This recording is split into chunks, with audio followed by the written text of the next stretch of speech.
السلام عليكم ورحمة الله وبركاته. عرضنا اليوم شاليه 3 نوم في برج جديد زي ما احنا شايفين. دي الواجهة الخاصة بالشاليه، وادي قربنا للبحر كده.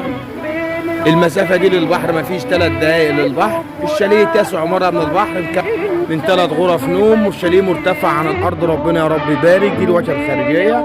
الشاليه مرتفع 3 جرات عن الأرض كده. دي البرندة الخاصة بالشاليه. شاليه كبير جدا ينفع للسكن والمصرف والاستثمار العقاري. ده ريسبشن كبير اللي هو 2 قطعة، تشطيب بالكامل، جبسون بورد، حاجة جميلة جدا. ربنا يا رب يبارك. الشاليه مسجل، ليس عليه أي مديونات أو أي متأخرات. بناخد آخر إيصال مية، آخر إيصال كهرباء، التاريخ اليوم. ده المطبخ، مطبخ أمريكان مفتوح على الريسبشن، ودي المساحة الفعلية للمطبخ. مطبخ كبير جدا. ده الريسبشن من زاوية تاني. ريسبشن كبير متشطب بلنترة هايلوكس. الشاليه ليس عليه اي مديونات او اي متاخرات. بناخد اخر ايصال ميه، اخر ايصال كهرباء بتاريخ اليوم.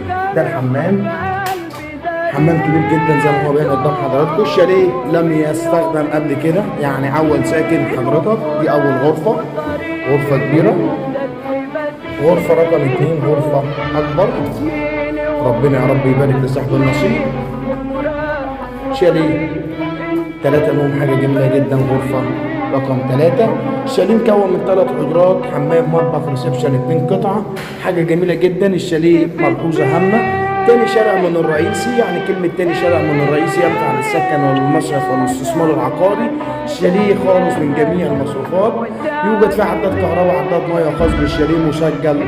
حاجة جميلة جدا. الشاليه موقعه استراتيجي، ينفع للسكن وللمصرف والاستثمار العقاري.